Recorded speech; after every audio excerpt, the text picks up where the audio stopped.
4th and goal to go at the 2. 34 seconds left to go in the ball game. This is the play right now. Takes the snap. Targeted goes in.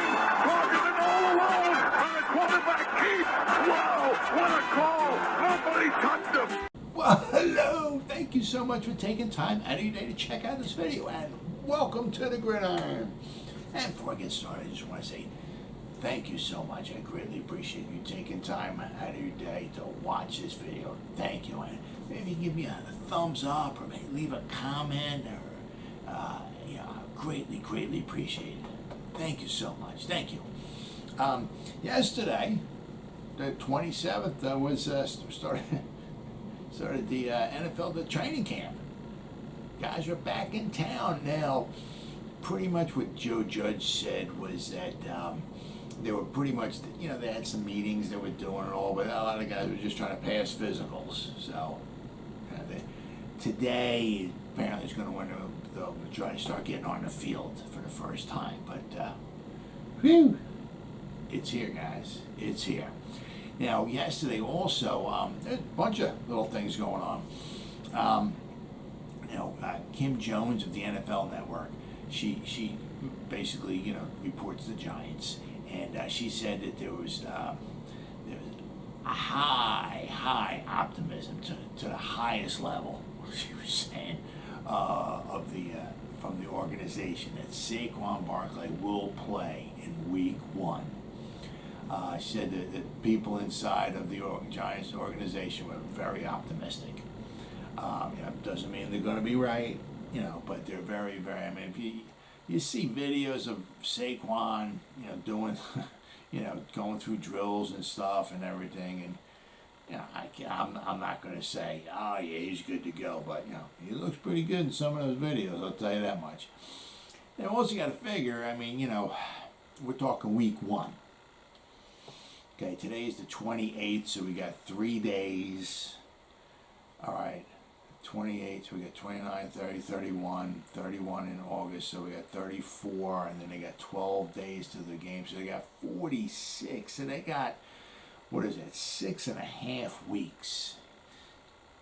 That's a nice chunk of change right there, 6.5 weeks until we suit them up and play in Atlanta Falcons at home, right, on Sunday, September 12th. Now, doesn't mean, doesn't mean, he's going to be playing a lot. It's not like, Saquon's in there, here's the ball 30 times, buddy. We'll see you at the end of the game. No, what I mean? You're going to pick and choose, give him a light load or, maybe 10 carries, 10 touches. Maybe the following week, get him up to 12 to 15 or somewhere around there, whatever. But, I guess probably maybe don't expect seeing him in in any of the preseason games. I certainly want to say meaningless, but for him, we don't need to we don't need to put him on the field. What can this guy do? We know what he can do. The big question is, there's two is, how soon can he get football ready? Because you can run through drills and this, that, and the other thing, and you get on the field and you put in a couple drives and you're getting a little winded, That's one, but also, you go through the drills and this, that, and the other thing, but that's not being on a football field. Let's see. I'm certainly not saying he's going to be half the person he was, before the injury, and so, can he be as good as what he was before? Kind of hope he can, but we'll have to wait and see. It's a huge year for him, huge year. If he can't stay healthy, or if he's not healthy, or he's not as healthy as well, it's gonna hurt his wallet. But there was a lot of press conferences. A lot of guys, I saw like Logan Ryan, Shepard, Joe Judge, Daniel Jones. There was a lot of press conferences going on. Joe Judge says that Kadarius Toney is back in the building. So, all right. Unfortunately, we have that news, but I'll get to some other news toward the end of the video here. All right. So it's kind of like You got one good news and you got some bad news. So, but he said that well, there was some of the questions being asked him about the physically, the PUP list. What specifically was like Matt Parrott. And Joe Judge said anybody coming in that wasn't like 100% to be on the field for day one, right? They just kind of put him on the PUP list, and that was Matt Parrott. And he said he wasn't going to go over like how bad their injuries were or anything like that. But he just he said anybody who wasn't like 100%. They put him on that because they can take him off the list at any time before they get down to the final 53. So anywhere, in spring training, they can take him off the list. So, but he said everyone, basically was in yesterday to pass physicals and, had some meetings and all and everything. But so today they'll be on the field. And guys, it's hard to believe, I'll tell you. Today is the 28th. Well, today's Wednesday, Thursday. The following Thursday, August 5th, it's going to be the Hall of Fame game. Hard to believe, between the Cowboys and the Steelers. It's 8 o'clock. Whew, hard to believe. There wasn't a Hall of Fame game last year due to COVID, understandably so, but boy, I'll tell you. All right, and then so you got the 5th, then you got the following, I got right on my computer, the following week, right, on Saturday, we're playing the Jets. That'll be our first preseason game, right, against the Jets. Then we play the Browns, and we wrap things up against the Patriots. And then after that, we have basically like 2 weeks off until we play the Falcons on September 12th. Now, usually the way it was in the past is we wrapped it up like on like a Thursday, and then like we had that weekend off, and then the following weekend is when we started. But here we have like 2 full weeks off, so things a little bit different. Because you obviously only got the 3 preseason games, as where in the past you had 4. In the seasons in the past you had 17 weeks with 16 games. This year you have 18 weeks with 17 games. So basically, it's things. Just a little bit different, that's all. You're just cutting kind of out like one meaningless preseason game. I remember growing up in the 70s. Boy, there was 6 preseason games. I'll tell you what, boy, I mean, over a month of preseason. It was like a month and a half of preseason football. It's like, wow, holy cow.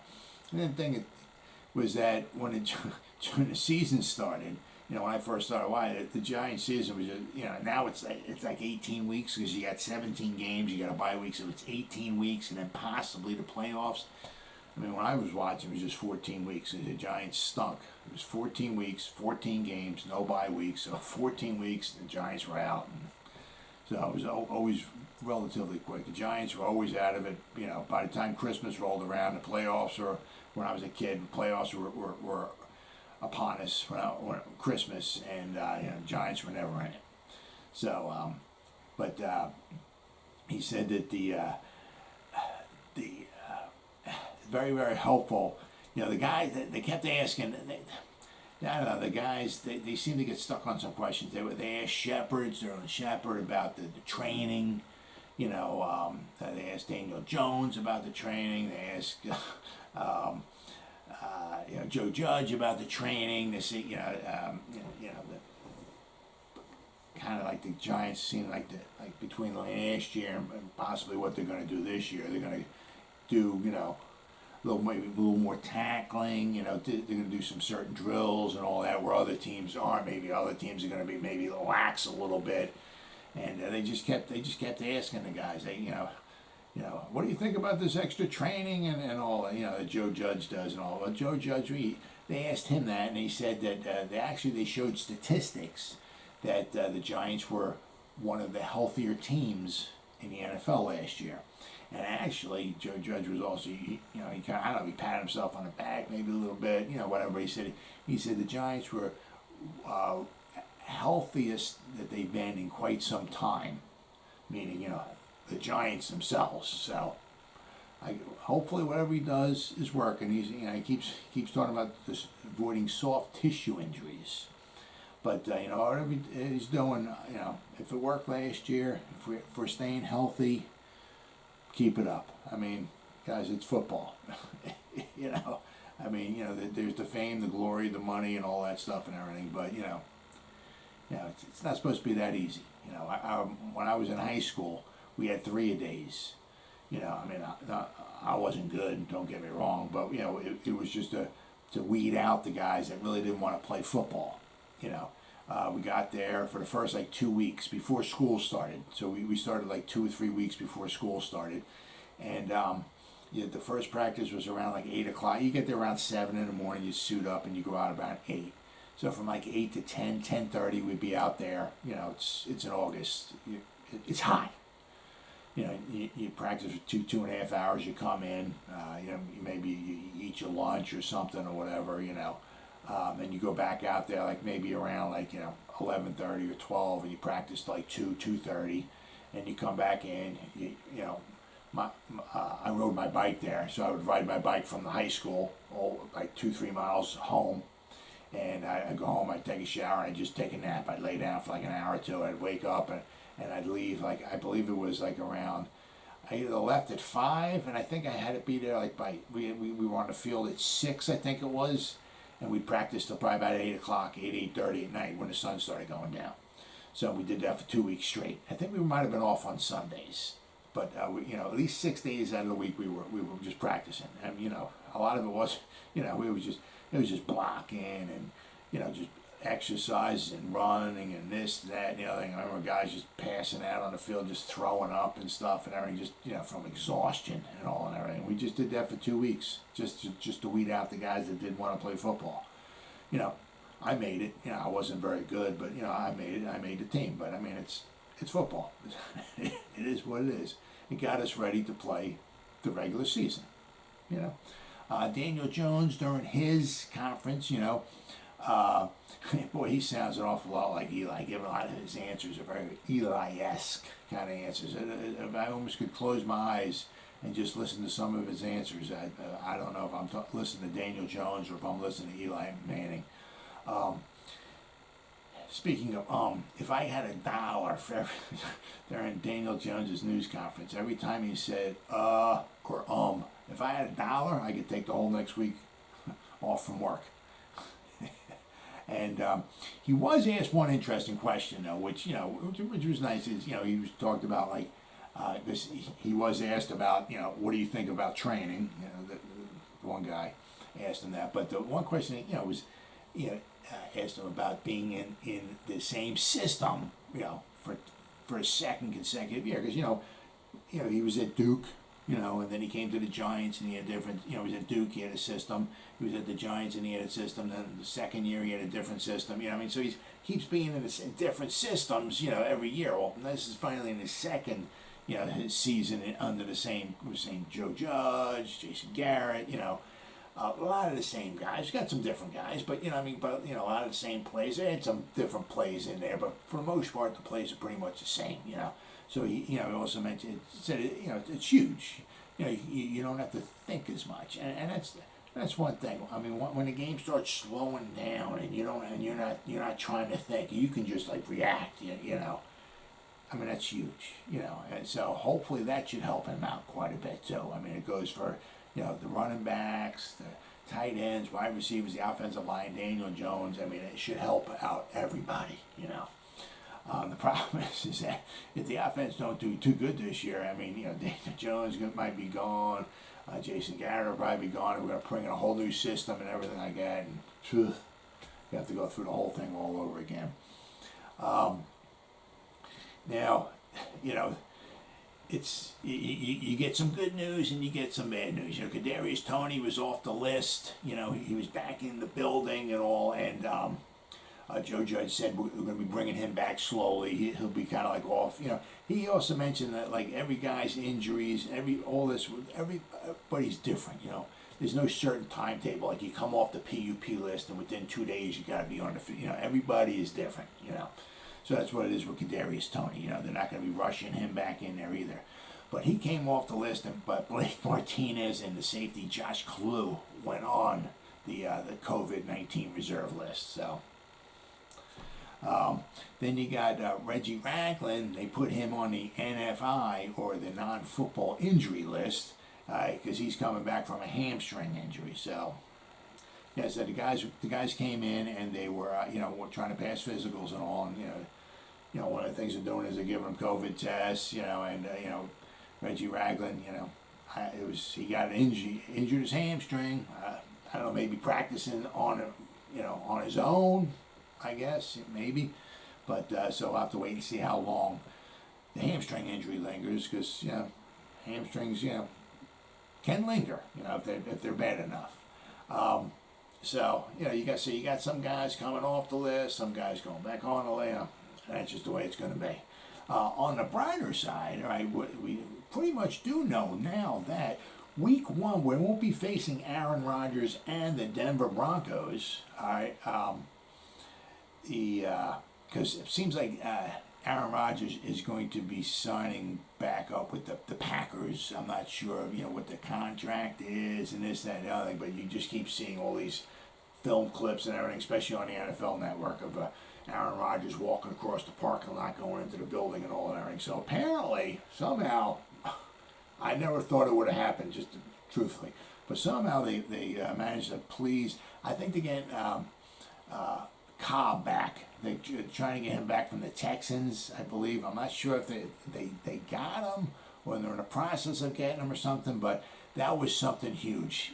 Aaron Rodgers wanted Cobb back, and he was with the Texans, but apparently they're trying to get him back, or they're getting him back. So that was one thing that helped bring back Aaron Rodgers. That's for sure.